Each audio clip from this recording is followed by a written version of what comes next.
Hey, this is Ty at Midway. Congratulations on your purchase. I just wanted to walk through some of the features that this has to help you get started on how to use some of these items. So we're going to start with your 12-volt refrigerator. If it's not already on, which you can tell from obviously being cold, you've got a power button right here just inside the door. So you can go in here, then you can check either fridge or freezer and adjust your temperatures from there. Very, very simple. There shouldn't be anything else that you need to do. Protective film on this that you can peel off if you like, or trim this back so you can keep it on there to protect your fridge. Any of these outlets, if you do have an inverter on this coach, any of the outlets with the yellow sticker will be able to be used off of the inverter through the solar panel. Over to your gas hookups. So you'll turn the knob on here. As I mentioned, you got lights. If this is on, your propane is on. So as a safety feature, you just need to make sure that those are off. But that is how you turn your stove cooktop on. And I'll show you. This is your igniter. Off, on, and you just turn your gas off. Super, super simple on that. As far as microwave, you either need to have your generator running to be able to power your microwave along with the air conditioning unit on here as well.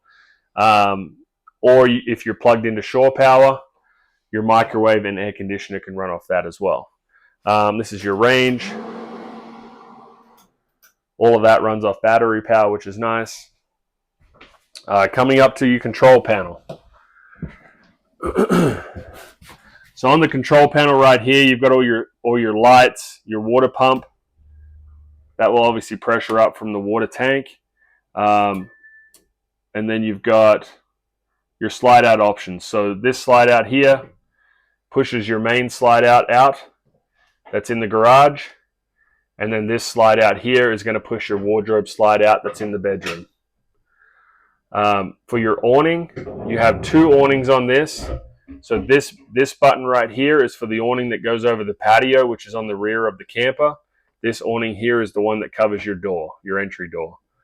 As far as air conditioning, we're not hooked up to shore power on this, but if you want to click this bottom button, that siphons through. You got your fan, you're going to go to the cool, you're going to go low or high or automatic. I always put it on automatic, and then you got your heat, and then off. And then you can adjust your temperatures right here. As far as generator, you've got your priming option. So you'd hold this down until you're primed, which you should be able to hear the pump going. And then you're going to push up until your generator turns on. Into your bathroom, this is your on-demand hot water heater.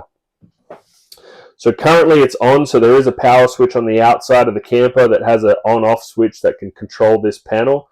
Currently you're on, so you're going to push the power button to turn it on, and then up or down for the temperature. Generally it's set at a nice temperature. I think it's 124 is what it's set at right now, so if you want a little bit hotter, you can turn that on as well. You will need your water pump on to run the shower, run any of the sinks, unless you're hooked up to shore water, which is going to be at like a KOA or something like that, where you're going to have a hose that goes straight into the side of the camper. Into your bedroom, you do have a second AC unit, so your controller for that is exactly the same as the other one. You can siphon through right here and control the temperature in the AC. This is your slide out, so one of those buttons that I told you about, you're going to push that until that slide goes all the way out. You do have wireless chargers on either side of the bed, so you can put your phone on here, and that's going to charge your phone wirelessly. And then you have your inverted outlets as well. So if the coach is inverted, which I believe this one is, you can just plug straight into that with a phone charger. Coming down to the back of the coach, to your bed lift. As I mentioned when we did our other walkthrough, what you want to do is if your top bunk is up with the pins, you want to fold this over both ways, almost fell there, both ways until this is flat. Then what you're going to do is push this button right here. This is going to raise this bottom bunk up until you reach here, and that's going to lift that weight off those pins. So then you'll be able to pull those pins, push this again till that brings this down. There's a little notch right here, so this is only going to come to about here. Then you'll be able to lower this in the bed position, have 2 additional sleeping spots. You can also go back up into a couch with cup holders in the middle. These are blackout blinds. You can obviously take them off to go a lot brighter in here, or you can snap them for nighttime. You do have your tie downs. Each is all the way through to the frame, welded, 5,000 pound tie down capacity per tie down.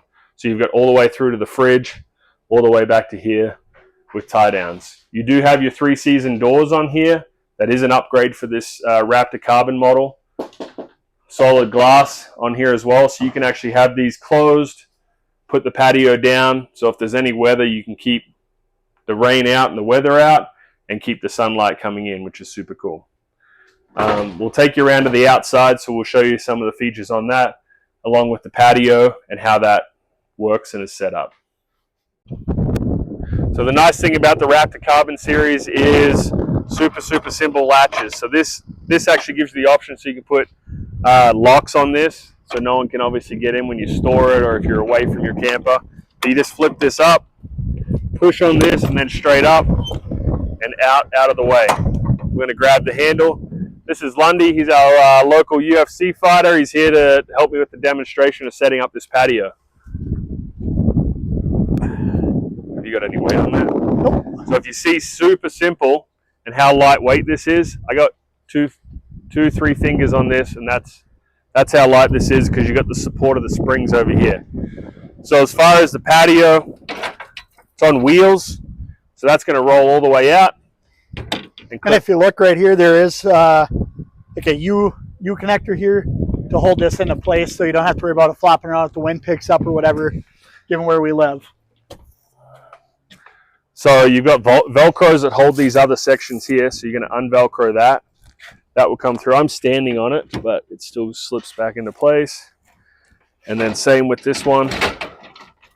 I'm going to jump off because it may not. Let me jump off.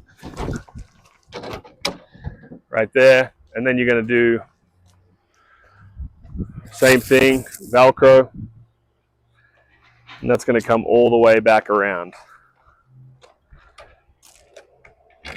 And then you got a gate. So inside, if you did see that in the previous video, inside there's 2 latches here. You've got your aluminum steps. They click straight on here, so you can come in and out. And there's your gate for that. Super simple. And then the same way, putting it away, you're going to put your finger down on here. Try not to pinch yourself. And it comes straight out. I'm going to fold that first. So what you need to do first is fold this, put your Velcro through, because then that locks that into place. And then I disconnect this one here, and it rolls away. Super simple. So once this is put away, you can just grab this all the way up and locks into place. So that is your rear patio. Hey, it's Ty with Midway again. So as far as this is a new system as far as your fuel station on this camper. So if you do have any questions, there's a QR code here that you can scan with your phone. But as far as turning it on, you've got the on-off switch right there, which takes a few seconds to turn off, so don't worry about that. But it's as simple as on-off. This holds 30 gallons as well, which that is also going to be able to run your generator. So your levels are going to indicate how much fuel you have. That's total. So you'll have generator, and you'll be able to fill your toys up from here as well, just like you are at the gas pump. As far as down here, A couple of things. This is an on-demand hot water heater. So essentially there is no tank on it because it's an instant hot water heater. However, when you do, I'm letting water out, but when you do go to winterize this, your winterization actually runs through the small amount of piping that it does have in the back here, and you run antifreeze out of here. So that ensures there is no water left in here when it does come time to winterize. As far as your switch inside, that switch I was speaking about with the heat, if it's not on for some reason, it's because it's probably off. So you'd come out here, turn that on, and then that turns that on inside. But other than that, there shouldn't be much you need to do.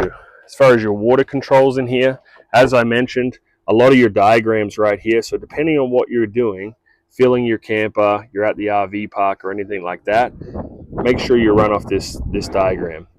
As far as filling your fresh water tank, you're going to hook your hose up to here, but you're not going to set it to city water. You're going to set it over to here to dry camping. So you're going to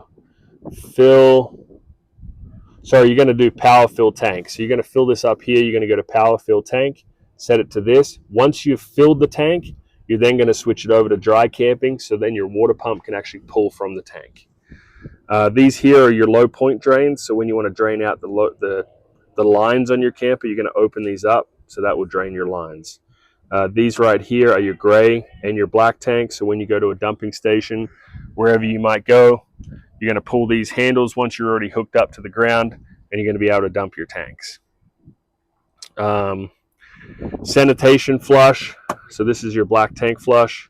You're going to hook a hose up to that, and that's going to rinse the insides of your tank, your black tank, so that those sensors still show empty when it is empty. Another thing with automatic leveling, you're going to push this power button, you're going to go auto level, and then you're going to step back and let it do its thing. You obviously try and get the camper as level as possible, but you're going to push that button, it's going to level. Once you get the camper unhooked from your truck, you've got auto hitch. So this is going to remember where you unhooked your camper from the truck. You're going to go to auto hitch through this manual setting and press enter. All the jacks will retract, and this camper will go right back to where you unhooked it at the camping spot. If you need to retract, so you're not automatic leveling, but you're just doing manual with the front and the rears, you're going to press retract front and bring that back down wherever you may need. And power button to turn it off. So this is your generator. So you can actually take this cover off like this. So you got manual options on here. So sometimes you got your 30 amp breakers. So if for some reason it's not running off the generator power, you want to come and check these. Then you've also got your manual priming and starting options. So if for some reason your button inside isn't working, you want to come and you manually prime this and then start it from this location as well. So that's just a backup option to be able to kick your generator on to give the camper some power and charge.